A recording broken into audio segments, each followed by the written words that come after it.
وقائدا وناصرا وظليلا وعينا حتى تسكنه أرضك تمتع فيها طويلا. اللهم صل على محمد. میرے دادا مرحوم کے قصیدے میں چند اشعار آپ کی خدمت میں پیش کرتا ہوں. بہادر ایسا شجاعت بھی جس پہ ناز کرے، سخی تھا ایسا سخاوت بھی جس پہ ناز کرے، تھا عابد ایسا عبادت بھی جس پہ ناز کرے، ولی تھا ایسا ولایت بھی جس پہ ناز کرے، خدا کی راہ میں سر دے دیا خدا جانے، خدا کی راہ میں سر دے دیا خدا جانے، معاوضے میں کیا لیا یہ مصطفیٰ جانے، تقسیم نار و جنا شاہ بحر و بر حیدر، جلوں میں جن کے رہی عمر بر حیدر، نبی کی ڈھال تھے اسلام کے سپر حیدر، جبھی تو پیدا ہوئے تھے خدا کے گھر حیدر، خدا نے ان کے لیے ذوالفقار بھیجی تھی، نبی نے عقد میں گھر کی بہار دے دی تھی، علی کی شان خدا جانے مصطفیٰ جانے، ولی کی شان کو عین رہنما جانے، وہ جس کے دل میں تعصب وہ کیا جانے، وہ جس کے دل میں تعصب وہ کیا جانے، گوہر کی قدر تو بس جوہری جانے، وہ اپنے دشمنوں سے بھی ہمدردی کرتے تھے، وہ اپنے دشمنوں سے بھی ہمدردی کرتے تھے، خدا کے بندے تھے خدائی کرتے تھے، خدا کی ذات کی مظہر تھی ذات حیدر کی، خدا کی ذات کی مظہر تھی ذات حیدر کی، خدا سے ملتی تھی ہر بات حیدر کی. صلوات پڑھیں. اللهم صل على محمد وآل محمد. صلوات پڑھیں. اللهم صل على محمد وآل محمد. خون ہم بہاتے ہیں، زخم ہم سجاتے ہیں، یہ سلیق ماتم کے اور کس کو آتے ہیں، روز برپا ہوتی ہے مجلس زمانے میں، روز برپا ہوتی ہے مجلس زمانے میں، ہم تو باغ جنت میں روز آتے جاتے ہیں، خون ہم بہاتے ہیں، زخم ہم سجاتے ہیں، جا کے دیکھ لے دنیا آج بھی جلوسوں میں، جا کے دیکھ لے دنیا آج بھی جلوسوں میں، ان کے سر نہیں جھکتے جو علم اٹھاتے ہیں، اور آپ کو بھی مل جائے دین کا علم لیکن، اور آپ کو بھی مل جائے دین کا علم لیکن، آپ کا بھروسہ کیا آپ بھاگ جاتے ہیں، خون ہم بہاتے ہیں زخم ہم سجاتے ہیں. صلاح پڑھیں مولانا. اللهم صل على محمد وآل محمد. ذکر مرتضیٰ کر کے ہم تو چہرے پڑھ پڑھ کے ذائچے بناتے ہیں، ولدیت بتاتے ہیں،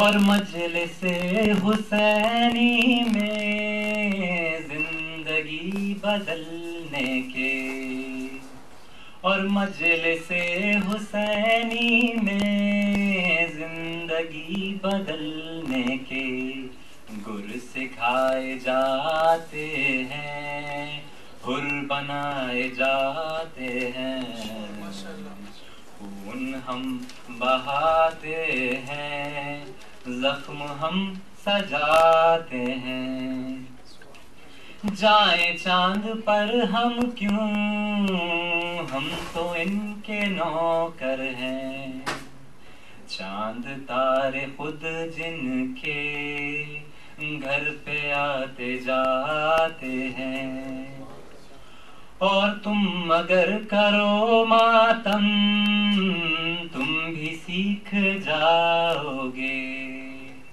اور تم اگر کرو ماتم تم بھی سیکھ جاؤ گے، بخششوں کا دروازہ کیسے کھٹکھٹاتے ہیں، صلوات پڑھو۔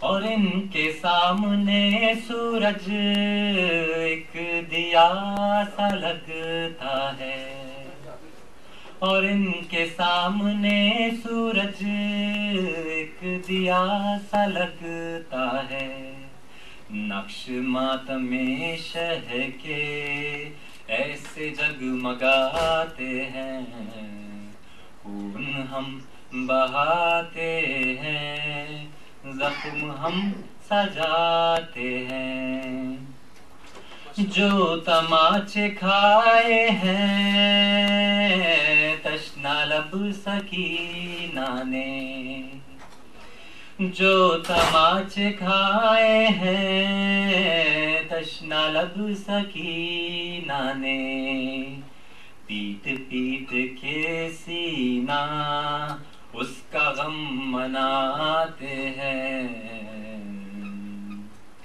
ننھے ننھے جو بچے کربلا میں پیاسے تھے، ننھے ننھے جو بچے کربلا میں پیاسے تھے، ان کے غم میں ہم اب تک اشک غم بہاتے ہیں، خون ہم بہاتے ہیں، زخم ہم سجاتے ہیں، صلوات پڑھیں اللہ۔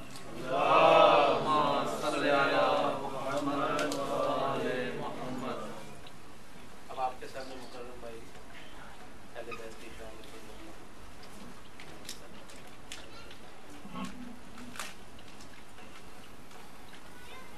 محمد و آل محمد صلی اللہم صلی علی محمد و آل محمد۔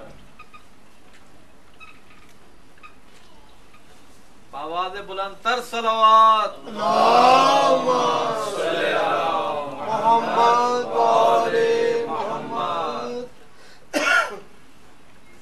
مولا علی کی شان میں ماشاءاللہ تھا جس کی زباں پر شام و سحر حیدر حیدر حیدر حیدر، محشر میں کہیں نہ وہ کیوں کر حیدر حیدر حیدر حیدر، میدان غدیر کا منظر اصحاب نبی تاحت نظر، کہ میدان میں بڑا سناٹا ہے، آنے کو تھی کوئی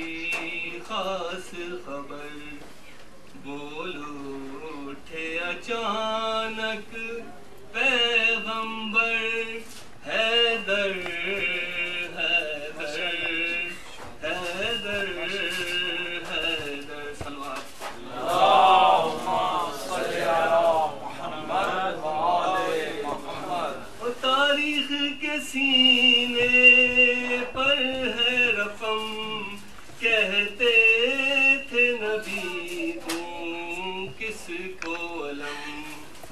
کہ مرحب کے مقابل خیبر میں جمتے ہی نہ تھے یاروں کے قدم، تھک ہار کے خود بولا خیبر حیدر ماشاء اللہ ماشاء اللہ سبحان اللہ حیدر حیدر تھے علم کا شہر حبیب خدا، اس شہر کا کون ہو دروازہ، بت خانہ کعبہ کے بولے لو وقت قضا اب آ پہنچا، دیوار جو بولی بن کے در حیدر حیدر حیدر حیدر، دور پڑھنے سے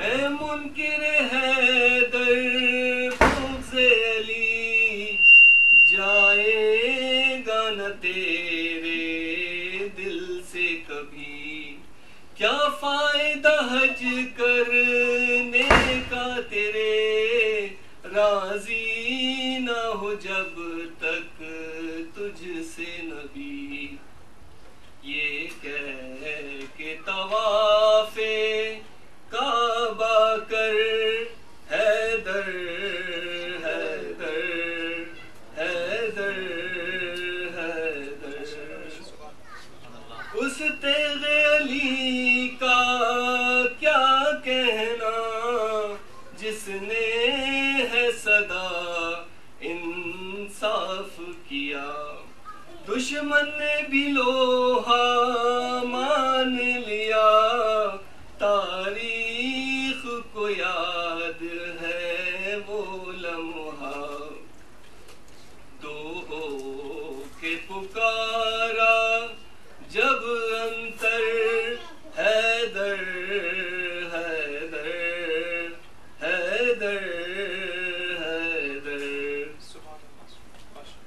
خیبر کی لڑائی یاد کرو، اصحاب کے چہرے بھی دیکھو، کہتا تھا خدا اے میرے نبی تم ناد علی دہراتے رہو، آئے گا وہ بولے سب مل کر حیدر حیدر حیدر حیدر، تھا جس کی زبان پر شام و سحر حیدر حیدر حیدر حیدر، نعرہ حیدری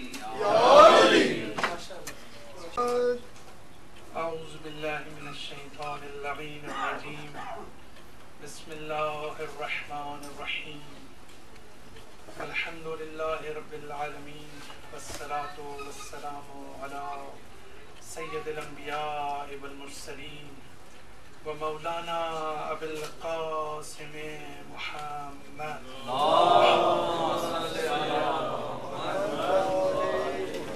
ثم الصلاة والسلام على أهل بيته الطيبين الطاهرين المعصومين، أما بعد فقد قال الحكيم في كتابه المجيد وفرقانه الحميد، بسم الله الرحمن الرحيم، قال الرسول يا رب إن قومي اتخذوا هذا القرآن مهجورا، صلوات پڑھ اللهم صل على محمد وآل محمد۔ عزیزان محترم، گزشتہ مجلس میں جس جن نکات کی طرف اشارہ کیا ان کا تعلق صفات شیعہ حضرت امیر المومنین علی بن ابی طالب کی نگاہ میں، یہ موضوع کو لے کر ہم چلے تھے۔ تھوڑا سا آج گفتگو کو میں اور آگے بڑھاؤں گا۔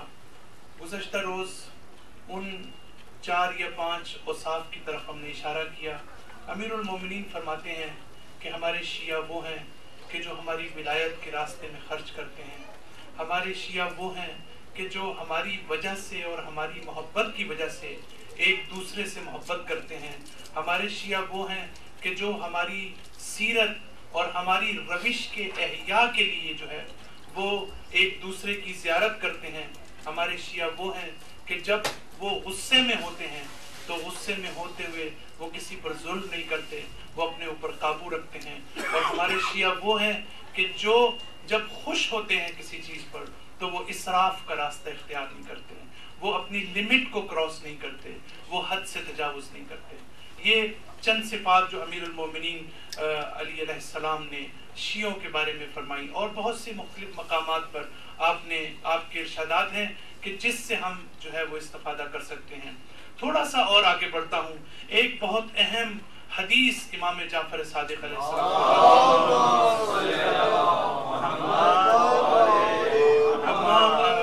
دیکھیے خلاصے یہ صحبت یہ دیروز رو عرض کردیم کہ ما بحث ما راجع به صفات شیعه از دیدگاه امیر المومنین بود و 7 صفتی که دیروز به عرضتون رسید ما این رو مفصلا دیروز بیان کردیم. امروز میخوایم صحبت رو کمی جلوتر ببریم و یه سری نکات دیگری رو در همین زمینه میخوام متذکر بشیم. بعد اس حدیث کے اندر امام علیہ السلام فرماتے ہیں کہ لیسا من شیعتنا, بہت توجہ کیجئے گا, لیسا من شیعتنا من یکونو فی مصر یکونو فیہ الاف. ہمارے شیعوں میں سے کوئی ایسا نہیں ہے کہ وہ اگر کسی ایسے شہر میں رہتا ہو جو ہزاروں کا شہر ہو, جس میں ہزاروں لوگ زندگی بسر کرتے ہوں, وَيَكُونُ فِي الْمِصْرِ أَوْرَى مِنْهُ, ہزاروں کی تعداد میں وہاں پر لوگ رہتے ہوں اور میرے اس شیعہ سے بڑھ کر کوئی متقی اور پرہیزگار, یہ ہو نہیں سکتا. تو حدیث امام علیہ السلام میگوین کہ امکان نداره که در یک شهری شیعه من زندگی بکنه و اون شهر هم هزاران نفر در اونجا زندگی میکنن, ولی امکان نداره که در این هزاران نفر که یک نفر شیعیان ما هست یکی دیگه و کسی دیگه بتونه در تقوا و در پرهیزگاری جلوتر از اون باشه. یعنی معنیش این است که شیعیان ما کسانی هستند که در شهری اگر زندگی بکنن, در جمعی اگر زندگی بکنن, نباید کسی جلوتر از اونها باشه در تقوا, در اخلاق, در تزکیه نفس, در تکامل نفس. اینها باید جلوتر از همین باشن. یکی از صفات مهمی که امام علیہ السلام بیان کردن. اس کے بعد ایک اور مقام پر امام علیہ السلام فرماتے ہیں, بہت ہی خوبصورت, میں بعد میں اس سے ایک نتیجہ اخذ کرنا چاہتا ہوں. یہ جو روایات نقل کر رہا ہوں اس سے ایک نتیجہ جو ہے وہ اخذ کرنا چاہتا ہوں. بعد میخوام یک نتیجه بگیرم, این چند تا روایات رو میخوام نقل بکنم, بعد بگم چه نتیجه رو میخوام من بگیرم از این.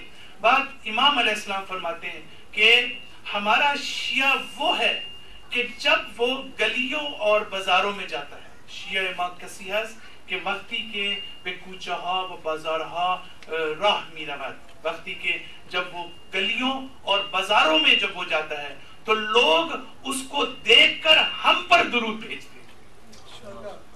لوگ جو ہے وہ صلوات پڑھتے ہیں,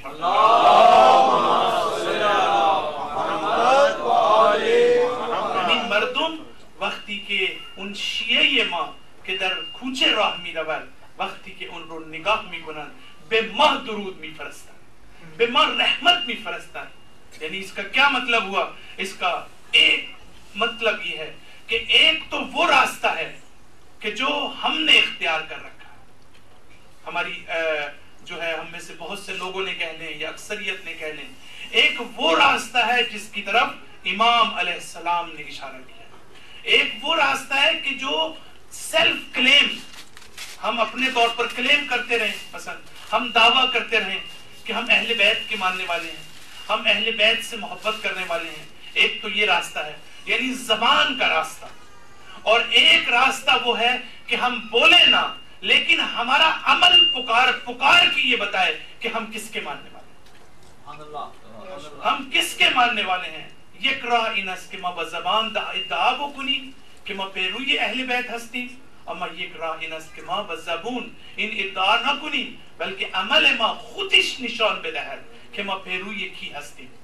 بس یہ جو ہے وہ اہم ترین آج کے دور میں جس کو سمجھنے کی ضرورت ہے کہ ضروری نہیں ہے کہ ہم ہر جگہ پر اس چیز کو ظاہر کریں، لیکن جس معاشرے میں امام علیہ السلام فرمانا چاہتے ہیں، جو میسج دینا چاہتے ہیں، جس معاشرے میں آپ زندگی گزارتے ہیں، آپ کا اخلاق ایسا ہونا چاہیے، آپ کا تقوی ایسا ہونا چاہیے، آپ میں انسانیت ایسی ہونی چاہیے، آپ میں انسان دوستی ایسی ہونی چاہیے کہ لوگ بجائے اس کے کہ آپ ظاہر کریں کہ میں کالا لباس پہنا ہوا ہوں تو میں شیعہ ہوں، اگر میں عزاداری میں جاتا ہوں تو میں شیعہ ہوں، لوگ اس ذریعے سے آپ کو پہچانیں. امام علیہ السلام کہتے ہیں اس سے بالاتر ایک لیول ہے، اس کو بھی اچیو کرنے کی ضرورت ہے. وہ یہ کہ آپ کا اخلاق، آپ کا تقوی، آپ کی انسانیت، آپ کی امانت، آپ کی صداقت جو ہے وہ خود بولنا چاہیے اس کو کہ ہاں یہ سوائے اہل بیت کی شیعہ کے کوئی اور نہیں ہو سکتا. اور پاکستان کی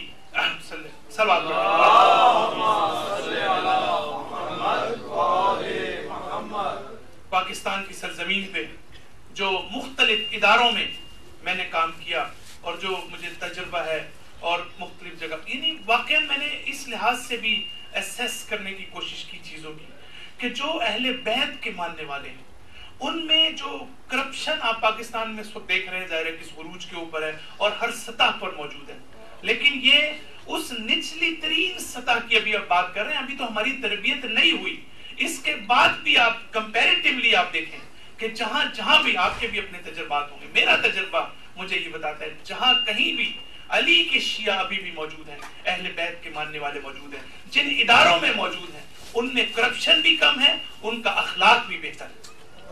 تو اس کا مطلب یہ کہ اگر ہم حقیقی معنی میں جو ہے وہ اس اہل بیت کے پیغام کو اپنی ذات میں نافذ کر لیں تو ہم کہاں پر پہنچ سکتے ہیں. ہم کہتے ہیں کہ آپ سڑکوں پر چل رہے ہوں تو آپ کو دیکھ کر لوگ ہم پر درود بھیجیں، ہم پر رحمت بھیجیں. ہم چاہتے ہیں کہ ایک ایسا، اور آج ایک کرائسس ہے. اگر آپ مجھ سے پوچھیں کہ اس وقت اگر کسی نے اسلامک اسٹڈیز میں کسی نے ریسرچ کرنی ہو تو وہ کون سا ٹاپک ہے کہ جس پر ریسرچ کی ضرورت ہے؟ آج کے جو ہاٹ ایشوز ہیں اور جو امپورٹنٹ ایشوز ہیں ان میں سے ایک آئیڈینٹی کرائسس ہے. اگر کوئی شخص اس موضوع کو سمجھے، آئیڈینٹی کرائسس کہ ہم یہاں موو کر گئے کینیڈا میں، کچھ لوگ یورپ میں موو کر گئے، کچھ وہاں پر ابھی بھی اپنے ملکوں میں موجود ہیں. تو یہ اسلامک آئیڈینٹی، اسلامک شناخت، اس سے کیا مراد ہے؟ آج ہم ایک آئیڈینٹی کے کرائسس سے موجود ہے کہ ہماری حقیقی آئیڈینٹی کیا ہے، کیا ہماری ریلیجیس آئیڈینٹی ہے یا نہیں. تو میں یہ عرض کرنا چاہوں گا صرف مختصراً، کیونکہ یہ میرا موضوع نہیں ہے، میں اس میں تفصیل سے کسی مقام پر لکھ چکا ہوں، وہ یہ کہ آئیڈینٹی کرائسس کا بہترین جواب یہ ہے کہ آج کے دور میں آپ اگر حتیٰ یورپی معاشرے میں موجود ہیں تو ایک تو راستہ یہ ہے کہ جیسے ہمارے دوسرے مثلا برادران میں بھی موجود ہے کہ ہماری آئیڈینٹی یہ ہے کہ ہماری ایک مخصوص قسم کی داڑھی ہے، ہماری آئیڈینٹی یہ ہے کہ ہم سر پر ٹوپی رکھتے ہیں، ہماری آئیڈینٹی یہ ہے کہ ہم مخصوص قسم کا لباس پہنتے ہیں، ہماری آئیڈینٹی یہ ہے کہ ہم مسجد میں جاتے ہیں، ہماری آئیڈینٹی یہ ہے کہ ہم اسلامک سینٹر میں جاتے ہیں، یا ہمارے مخصوص قسم کے ریچولز ہیں. لیکن آج ہمیں اپنی اس آئیڈینٹی کو رکھتے ہوئے اپنی حقیقی آئیڈینٹی بنانی پڑے گی، اور وہ آئیڈینٹی یہ ہے کہ ہماری شناخت جو ہے ہماری صداقت سے ہونی چاہیے، ہماری شناخت ہماری روحانیت سے ہونی چاہیے، ہماری شناخت ہمارے اخلاق سے ہونی چاہیے. یعنی اگر ہم معاشرے میں رہتے ہیں تو ہماری آئیڈینٹی یہ ہونی چاہیے کہ ہم سے بڑا کوئی صادق و امین نہ ہو، ہم سے بڑا کوئی انسانیت میں آگے نہ ہو، ہم سے بڑا کوئی خدمت خلق میں آگے نہ ہو. اگر یہ کوالٹیز موجود ہیں، اگر یہ شناخت ہمارے اندر موجود ہے، تب ہم کہہ سکتے ہیں کہ ہم حقیقی معنی میں اہل بیت کی راستے کی طرف بڑھ رہے ہیں. امروز یکی از مهم ترین موضوعات اسلامی این هست که ما ببینیم که هویت ما چی هست. مسئله آیدنتیتی یعنی مسئله هویت، یعنی مسئله تشخص، یعنی مسئله شناخت، یعنی ما چه شناختی داریم، ما چه هویتی داریم. بعضیها ما قبلا اینو داشتیم که ما با یه لباس مخصوصی داریم، ما به مسجد مخصوصی می‌داریم، ما یه ریش خاصی داریم، مسئله خودمون کلاه می‌ذاریم و این چیزا اینا شناخت ماست. ولی شناخت ما باید در این زمان که ما در اروپا زندگی می‌کنیم، در آمریکا زندگی می‌کنیم، در کانادا زندگی می‌کنیم، شناخت ما باید طوری باشه که هیچ کس در اون جامعه در صداقت از شما جلوتر نباشه، در عدالت از شما جلوتر نباشه، در معنویت از شما جلوتر نباشه، در انسانیت از شما جلوتر نباشه. باید این آیدنتیتی ما باشه تا بدون این که ما ادعا کرده باشیم، بدون این که ما حرف گفته باشیم، ما عمل ما خودش این شناخت ما رو برای دیگران بیان بکنه. صلوات پڑھیں.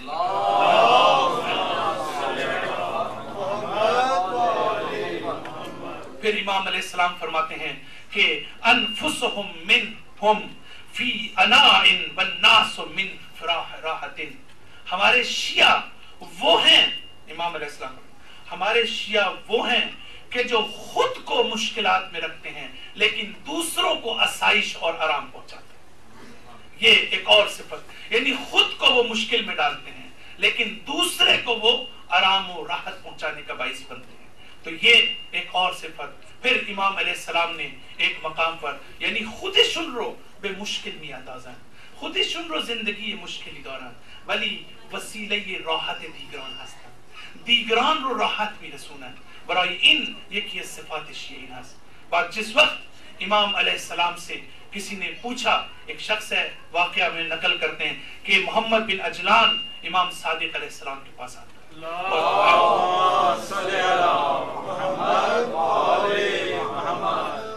امام علیہ السلام اس سے یہ پوچھتے ہیں کہ جس علاقے میں تم موجود تھے، فرماتے ہیں کہ کیف من خلفت من اخوانک، جن لوگوں کو تم چھوڑ کر آئے ہو وہ کیسے تھے، وہ تمہارے بھائی جو تھے وہ کیسے تھے. ما خلفت، کہ جو تم پیچھے چھوڑ آئے ہو، من اخوانک، وہ کیسے تھے. اس نے کہا، جواب میں دیا، ما احسن الثنا، اس نے بہت تعریف کی، یہ لوگ بہت اچھے تھے. اور حد سے زیادہ اس نے جب تعریف کی تو امام نے ایک سوال پوچھا.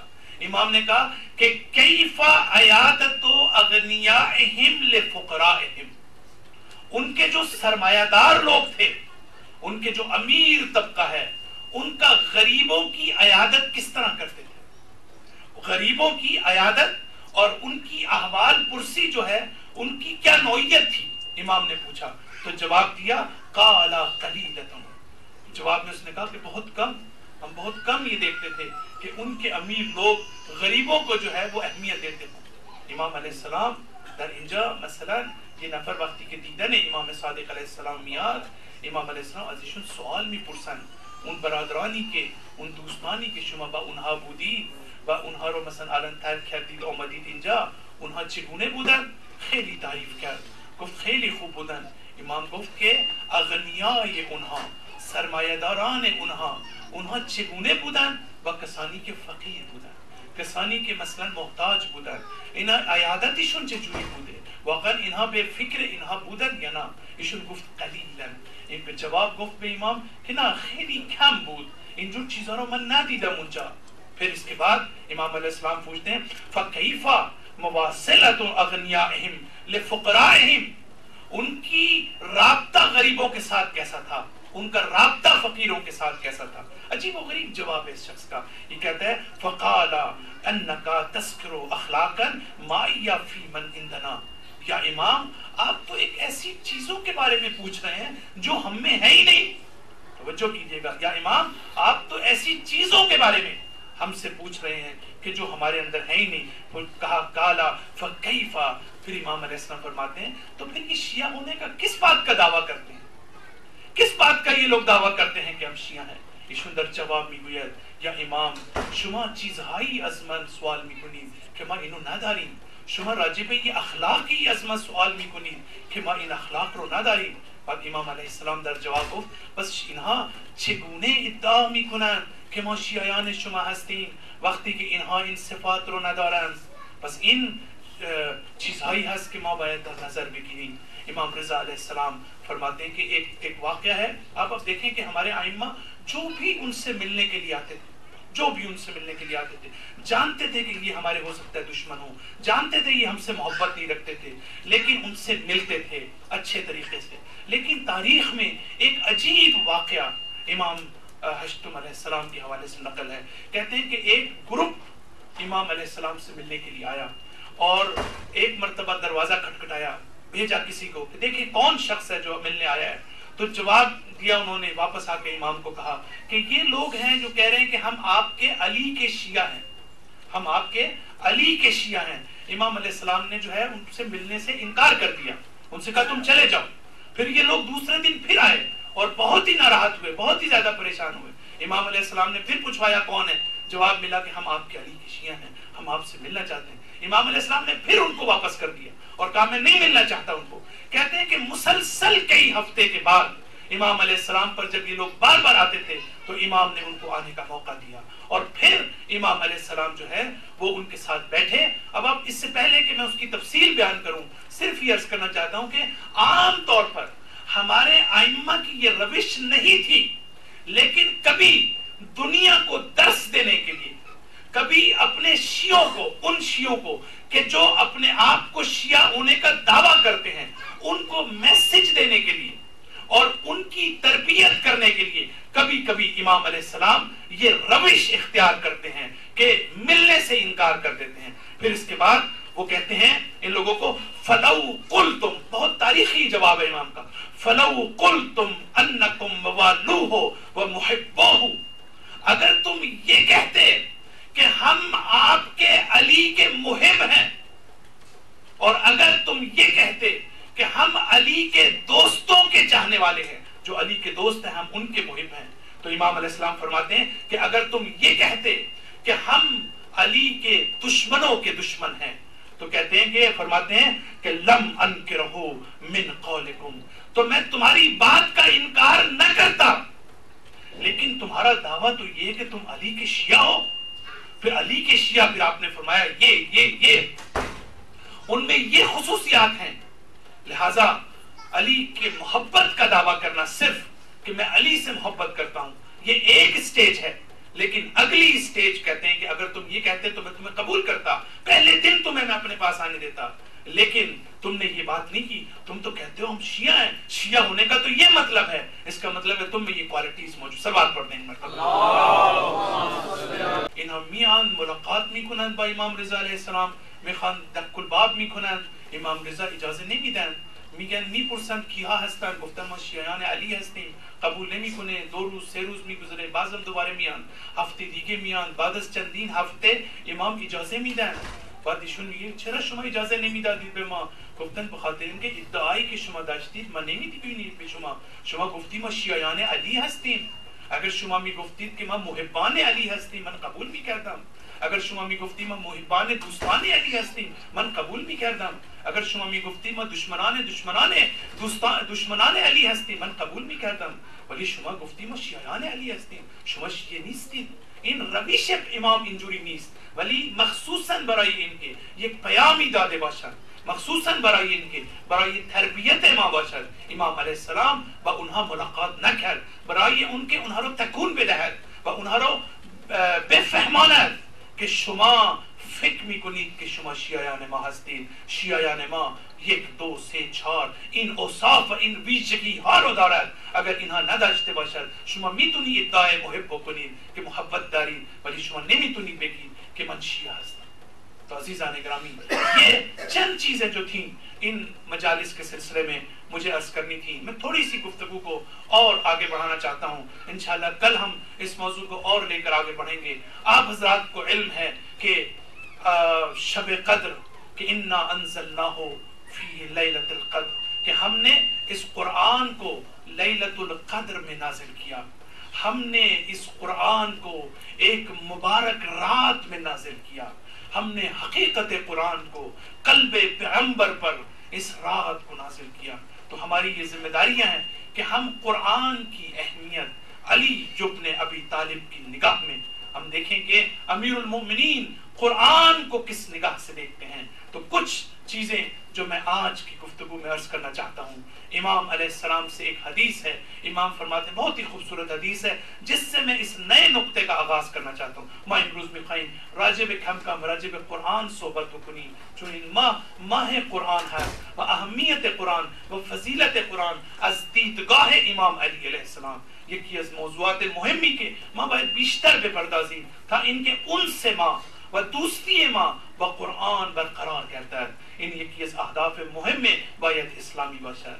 امام علیہ السلام فرماتے ہیں کہ کل شیء ربیع, ہر چیز کی ایک بہار ہے. بہت توجہ کیجیے, کل شیء ربیع, ہر چیز کی ایک بہار ہے. والربیع القرآن رمضان, اور قرآن کی بہار رمضان ہے. قرآن کی بہار جو ہے وہ رمضان ہے. تو امام علیہ السلام جو ہے وہ اہمیت قرآن کے اوپر روشنی ڈالتے ہیں. ایک حدیث میں نقل کرنا چاہتا ہوں اور اپنی گفتگو کو آگے بڑھاؤں گا. بہت ہی اہم حدیث ہے اور ہمیں واقعاً ایک ایک جملے اور ایک ایک کلمے اور ایک ایک حدیث جو میں آنے والی دنوں میں بھی اور آج بھی جو بیان کر رہا ہوں آپ حضرات سے خاص توجہ کا طالب رہوں گا. حدیث پیغمبر اسلام فرماتے ہیں کہ ان القرآن شافع مشفع, کہتے ہیں قرآن ایک ایسا شفیع ہے, قرآن ایک ایسا شفاعت کرنے والا ہے, مشفع, کہ جب قرآن, بہت توجہ کیجئے گا, جب قرآن قیامت کے دن آپ کی شفاعت کرے گا تو قرآن سے خدا یہ نہیں پوچھے گا کہ اے قرآن تیرے پاس دلیل کیا ہے شفاعت کرنے کی. قرآن جب کر دے گا شفاعت تو حدیث میں ہے کہ ان القرآن شافع مشفع, یعنی قرآن ایسا شافع ہے, ایسا شفاعت کرنے والا ہے کہ جس کی شفاعت کو قبول کیا جائے گا. قرآن شافع یعنی شفیع هست که شفاعت اون قبول خواهد شد و از این سوال نمی شود که شما چه دلیلی دارید. بس حدیث میں ہے ان القرآن شافع مشفع و ماحل مصدق, اور قرآن, بہت توجہ کیجیے گا, ایسی شکایت کرنے والا ہے. قرآن ایسی شاکی ہے. قرآن قیامت کے دن جہاں پر شفاعت کرے گا وہاں قرآن قیامت کے دن جو ہے وہ شکایت کرے گا اللہ کے حضور. وہ شکایت کیا ہے؟ اور پھر ارشاد ہوتا ہے مصدق, قرآن آئے گا شکایت کرے گا ہمارے بارے میں, لیکن قرآن سے اللہ یہ نہیں پوچھے گا اے قرآن تیرے پاس دلیل کیا ہے. شکایت, آج آپ اس دنیا میں میرے پاس آئیں, مجھ سے شکایت کریں کسی کی تو میں آپ سے دلیل پوچھوں گا. آپ عدالتوں میں چلے جائیں, جب بھی آپ شکایت کرتے ہیں, شکایت کرنے کا مطلب فارسی میں شکایت خیردان در دادگاہ, لیکن عدالت میں جب آپ مقدمہ کسی پر دائر کرتے ہیں تو آپ کو دلائل چاہیے ہوتے ہیں. اگر آپ کے پاس ایویڈنس موجود نہیں ہے تو آپ کی شکایت کو کسی قبول نہیں کھنے. ولی قرآن جب شکایت کرے گا تو قرآن کہتا ہے مصدق, تو شکایت قرآن will be acknowledged, قرآن کی شکایت قبول کی جائے گی بغیر اس کے کہ اس سے دلیل مانگی جائے. شکایتش قبول خواهد شد و این رو تصدیق خواهد شد کہ بله این شکایتش درست است. تو یہ قرآن مجید کی اس حدیث کے ساتھ ہم دیکھتے ہیں قرآن مجید کی وہ آیت کہ جس کو میں نے اپنا سرنامہ کلام قرار دیا. رسول گرامی فرماتے ہیں کہ قال الرسول یا رب, رسول گرامی روز قیامت یہ کہیں گے کہ اے پروردگار ان قوم اتخذوا, یہ میری قوم, قومی یعنی اپنے لوگوں کے بارے میں بات کر رہے ہیں, ابھی غیروں کے بارے میں تو بات کا مسئلہ ہے, یعنی یہ کسی غیر مسلم کے بارے میں نہیں ہے, کسی منکر قرآن کے بارے میں نہیں ہے. اگر ہم اپنے آپ کو رسول کی قوم سمجھتے ہیں, اگر ہم اپنے آپ کو مسلمان سمجھتے ہیں تو رسول گرامی فرماتے ہیں قیامت کے دن وہ شکایت کریں گے اگر ما واقعا خود من رو از قوم پیامبر اور ملیت امیدونی راجب خود قومش میگه, راجب مسلمان ها میگه روز قیامت. در قرآن میگه سوره فرقان آیه 30 در اونجا می فرماید که خدایا اینها کتاب ما رو, کتاب قرآن رو ترک کردن, اینها مهجور کردن, اینها اهمیت ندادن. قرآن مجید ارشاد ہوتا ہے ان قوم اتخذوا هذا القرآن مهجورا, پروردگارا میری قوم نے قرآن کو اس کے حال پر چھوڑ دیا. کیا مطلب؟ یعنی ہر چیز اس میں کاؤنٹ ہوتی ہے. قرآن پر عمل نہ کرنا، آیت کے مطابق قرآن کو مہجور کرنا ہے، قرآن کو اس کے حال پر چھوڑنا ہے. فکری لحاظ سے قرآن پر غور نہ کرنا تو وہ بھی جو ہے وہ قرآن کو چھوڑنے کے مترادف ہے. نہ ہم عمل میں نہ ہم فکر میں کسی جگہ پر بھی جو ہے وہ ہم اگر آگے نہیں ہیں تو اس کا مطلب یہ ہے کہ رسول گرامی شکایت کریں گے کہ ہم نے اس کتاب کو. عزیزان محترم، ہماری یہ ذمہ داری بنتی ہے کہ ہم اس ماہ میں اگر ہم اپنے آپ کو، یہ ماہ تربیت کا مہینہ ہے اور بہت سی چیزیں جو ہم دوسرے مہینوں میں نہیں کر سکتے، اس لیے کہ ہمارے اندر موٹیویشن پیدا نہیں ہوتا، اس لیے کہ ہمارے اندر وہ محرک پیدا نہیں ہوتا، ہم چاہتے ہیں لیکن نہیں کر سکتے. اللہ کہتا ہے کہ میں نے اس ماہ میں تمہیں اپورچونٹی دی ہے، تمہیں میں نے مواقع دی. مدر ماہی دیگه بعضی اوقات خودمون رو نمیتونیم عوض بکنیم. ما اون انگیزه رو نداریم، اون انگیزه‌ای که ما رو به سوی مثلا فهم قرآن برسوند ما اون رو نداریم. اما ماه رمضان یک بهترین موقعیتی هست که خدا به ما داده است که ما میتونیم تغییر عادت بدهیم، ما میتونیم یک تحولی رو برای خودمون ایجاد بکنیم. این تحول این است که ما سعی کنیم که ما روش خودمون رو عوض بکنیم و با قرآن بیشتر انس بگیریم. یہ ہماری ذمہ داری ہے کہ ہم قرآن سے زیادہ مانوس ہونے کی کوشش کریں. عزیزان محترم، قرآن سے مانوس ہونے کا مطلب یہ نہیں ہے کہ میں جب قرآن پڑھ رہا ہوں تو آپ اس کا احترام کریں، میں جب قرآن پڑھ رہا ہوں تو آپ احترام سے سن رہے ہیں، جب میں قرآن کے لیے بلا رہا ہوں تو آپ احترام سے اس طرف آ رہے ہیں. قرآن سے مانوس ہونے کا یہ مطلب نہیں ہے. جس قرآن سے دوستی کرنے کی بات کی گئی ہے، جس قرآن سے انس حاصل کرنے کی بات کی گئی ہے، اس قرآن سے انس کا مطلب یہ ہے کہ انسان کی فیلنگز قرآن پڑھتے ہوئے انوالو ہونی چاہیے، قرآن پڑھتے ہوئے اس کو لذت محسوس ہونی چاہیے، وہ اسپریچول پلیجر جس کی ضرورت ہے تاکہ انسان یہ سمجھے کہ زیادہ غور کرے، انسان میں یہ دلچسپی پیدا ہو. مانوس ہونے کا لفظ، دوستی کا لفظ، محبت کا لفظ، یہ وہ چیز ہے کہ جس سے ہم سے تقاضا کیا گیا ہے کہ ہم قرآن مجید کو اس انداز سے، قرآن سے اٹیچمنٹ اپنی جو ہے وہ ظاہر کریں، قرآن سے ہماری ایسوسیشن ہماری جو ہے وہ ضرور. سلوات پڑھنے کا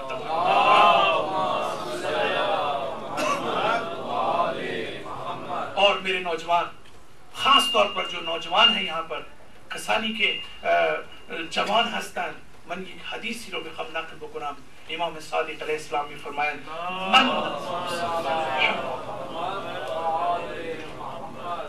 من قرأ القرآن وهو شاب، کسی که قرآن رو قرائت می کند در حالی که اون جوان باشد. جو شخص قرآن کی تلاوت کرتا ہے جب کہ وہ نوجوان ہو، ایک نوجوان جو قرآن کی طرح اختلط القرآن بدمه و لحمه، قرآن اس نوجوان کے خون اور گوشت میں رچ بس جاتا ہے. عجیب و غریب روایت. قرآن اس کے خون کا جزء خون او و گوشت او خواهد با خون و گوشت او می آمیزد. این قرآن هست، آمیخته می شود در گوشت او. این تاثیر قرآن در وقتی که در حالت جوانی شما این رو داشته باشید. عزیزان محترم، امیر المومنین نہج البلاغہ میں قرآن مجید کے بارے میں بڑی خوبصورت انداز میں گفتگو فرماتے ہیں.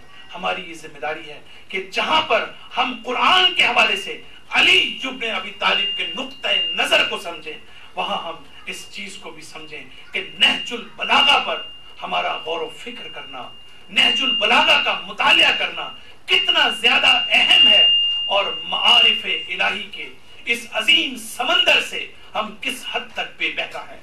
امیر المومنین علی ابن ابی طالب در خطبہ صد و چہلو ہفتے نہج البلاغہ کے 147ویں خطبے میں آپ ارشاد فرماتے ہیں فبعث اللہ محمد بالحق، اللہ تعالیٰ نے حضرت محمد کو برحق مبعوث کیا. خدا مبعوث کرد پیامبر اکرم رو برحق. فرماتے ہیں برای چی؟ کس لیے؟ علتش چی بود؟ کس وجہ سے مبعوث کیا؟ لیخرج عبادہ من عبادہ الاوثان، لیخرج مردم رو خارج کنے تاکہ لوگوں کو نکالے بتوں کی عبادت سے اپنی عبادت کی طرف لے کے جائے. تا خارج کند از عبادت بتان بے عبادت خودش.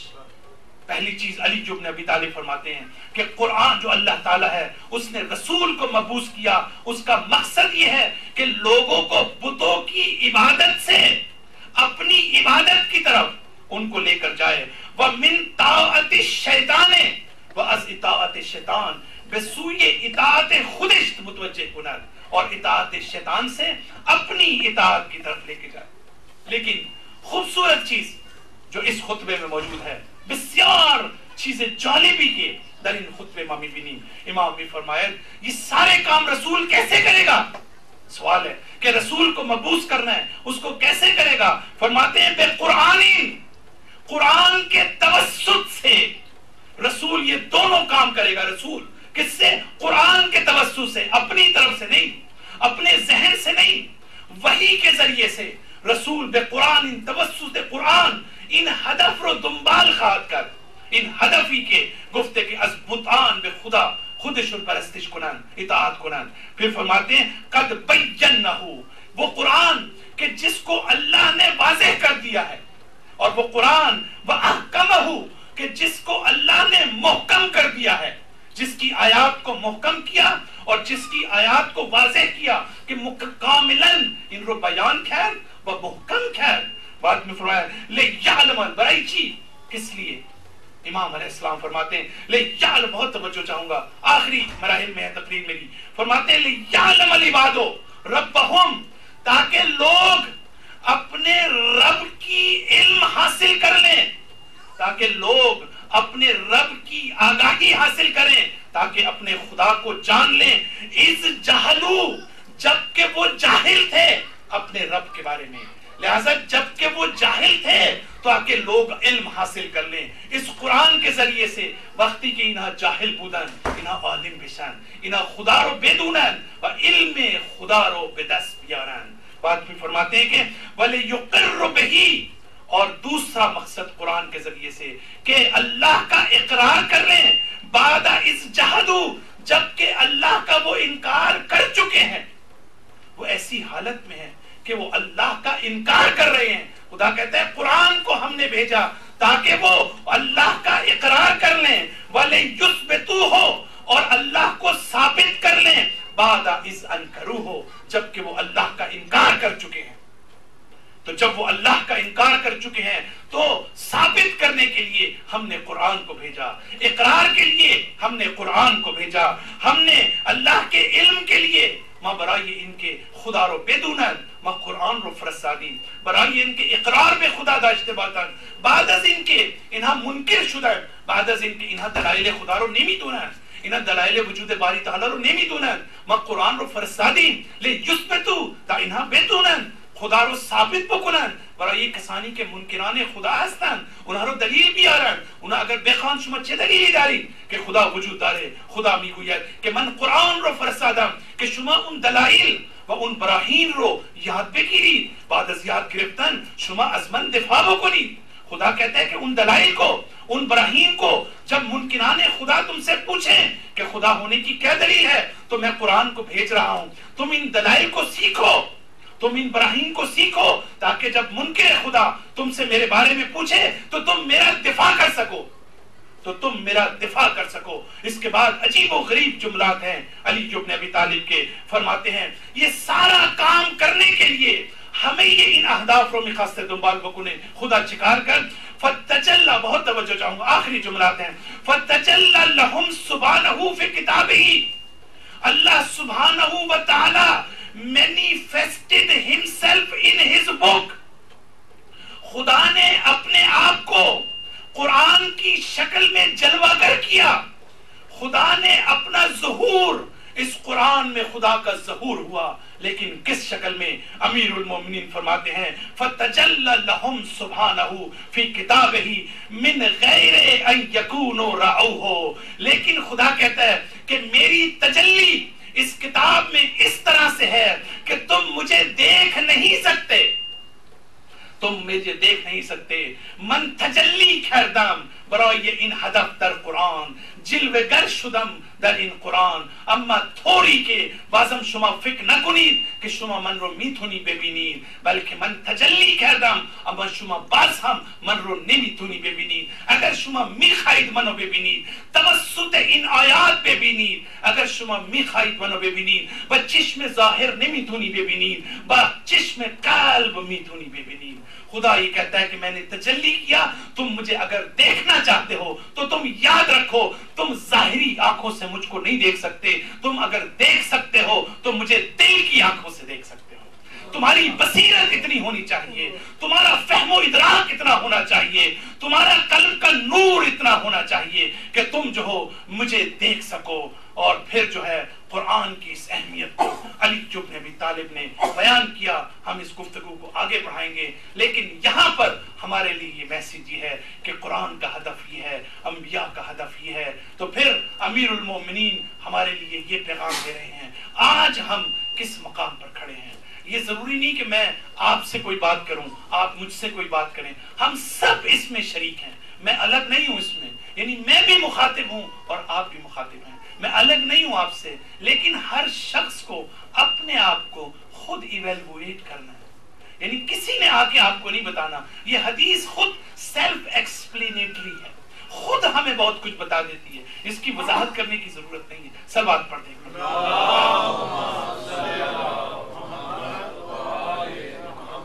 عزیزان محترم، علی بن ابی طالب علیہ السلام کی زندگی کے چار ادوار تھے۔ ایک بہت توجہ چاہوں گا آخری جملات مصائب کے، علی بن ابی طالب کی زندگی کے چار ادوار تھے۔ چار ادوار علی بن ابی طالب داشته. یکی دوره اولیشون، یکی دوره دومیشون، یکی دوره سومیشون، یکی دوره چهارمیشون، از ولادت و بعثت پیامبر، از بعثت به هجرت پیامبر و از هجرت به وفات پیامبر و از وفات پیامبر تا اون دور خلافت امیر المومنین، یہ چار ادوار ولادت سے لے کر بعثت تک پہلا دور علی کی زندگی کا، جس میں پوری علی کی زندگی سامنے ہے، کسی وقت اس پر ہم گفتگو کریں گے۔ دوسرا بعثت سے ہجرت کی طرف، تیسرا دور ہجرت سے وفات تک کا، اور چوتھا دور وہ خلافت، آپ کی اپنی خلافت اور دوسروں کی خلافت کا دور۔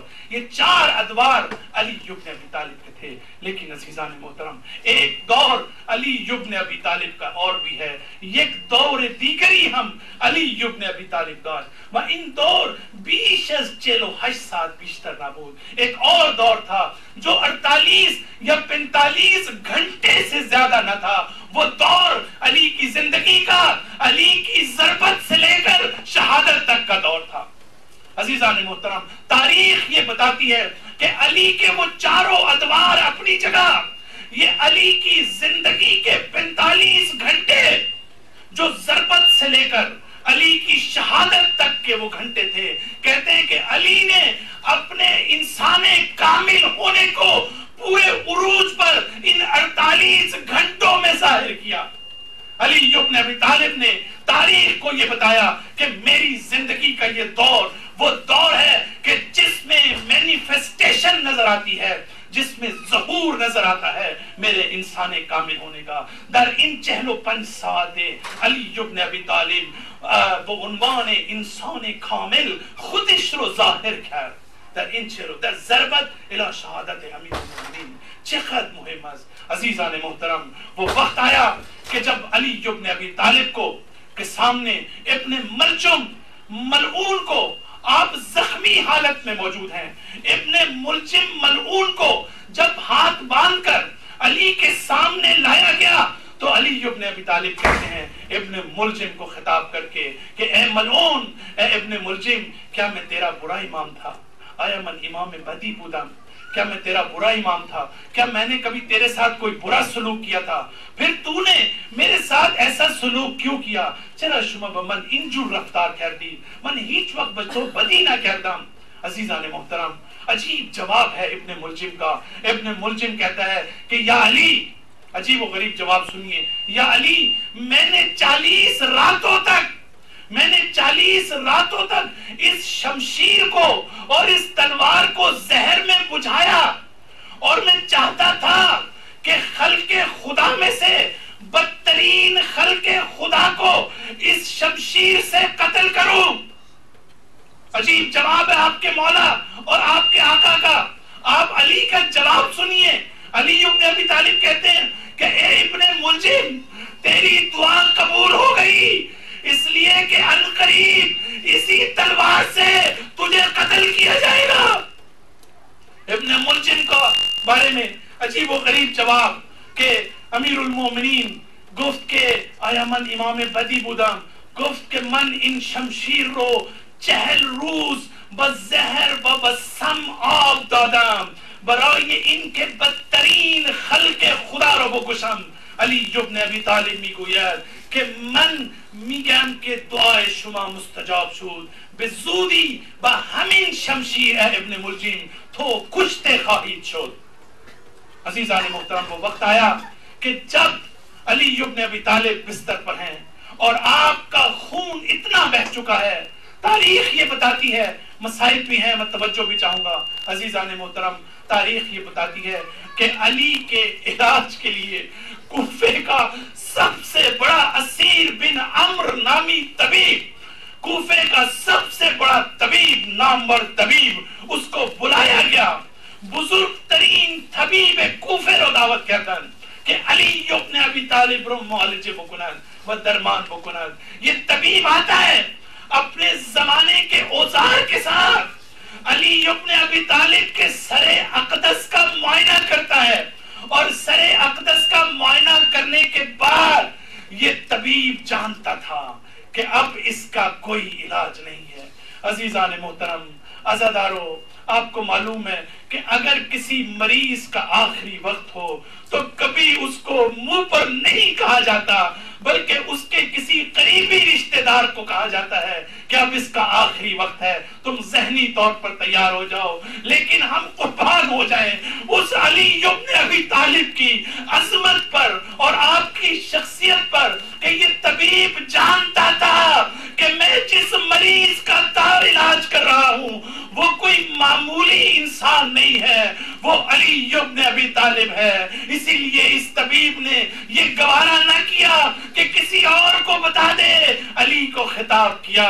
جانتا تھا میں اس امام کا مقابلے پر ہوں کہ جس نے زندگی کو حقائق کے ساتھ گزارا ہے، جس نے اپنے آپ کو دھوکہ نہیں دیا. کہا یا علی اگر کوئی وصیت ہو تو فرما دیجئے.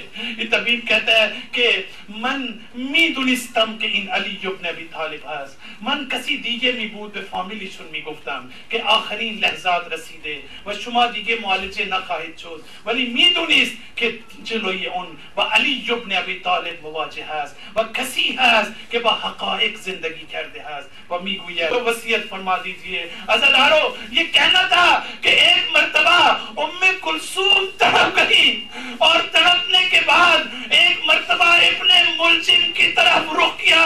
آخری جملات ہیں، ابن ملجم کی طرف رخ کیا اور ناسزا کلمات کہے. کہا اے ابن ملجم، کیا میرے بابا تیرے لیے کوئی برے امام تھے؟ پھر تو نے کیوں ایسا سلوک کیا؟ ام کلثوم کے الفاظ سنیے.